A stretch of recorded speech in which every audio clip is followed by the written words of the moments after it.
Hey, friends, do you remember the Alamo? Because I'm starting to think that Texas General Land Office Commissioner Dr. Don Buckingham does not. You see, earlier this week on Indigenous Peoples Day, also known as Columbus Day for some reason, there was a tweet from the official Alamo account that somehow recognized Indigenous Peoples Day. I don't know what that tweet said because it has since been deleted after an uproar from Dr. Buckingham. This was brought to her attention by Michael Quinn Sullivan, who's a local political gadfly who used to be really influential in the Republican Party about 10 or 15 years ago. I guess he's still around. But anyway, he was really mad about it.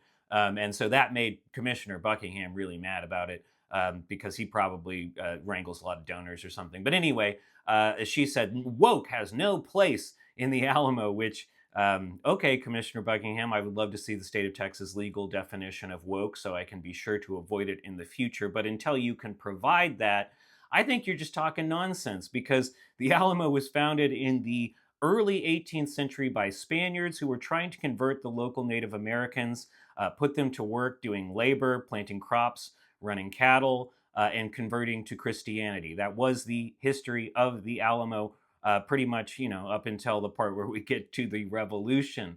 Didn't always work, wasn't always the most important part of the history for people, depending on when you studied history, but it's the main part of Alamo history. And then there's a big part after the battle where it was a U.S. Army depot for a long time and fell into disuse and had to be rebuilt. And then we applied our mythology to it and we preserved it as a shrine. But the fact is, the Alamo is a Spanish mission that was built to sustain Spanish settlers and convert the indigenous peoples. And I couldn't imagine that having anything more to do with Indigenous Peoples Day, or as you call it, woke, I guess. And if we're thinking about woke and we're only thinking about the Battle of the Alamo, well, then why don't we remember Susanna Dickinson and her daughter Angelina? Why don't we remember William Travis's enslaved servant Joe, who survived the battle, or the Tejanos who survived the battle, the Mexican soldier who converted and pretended to be a Texian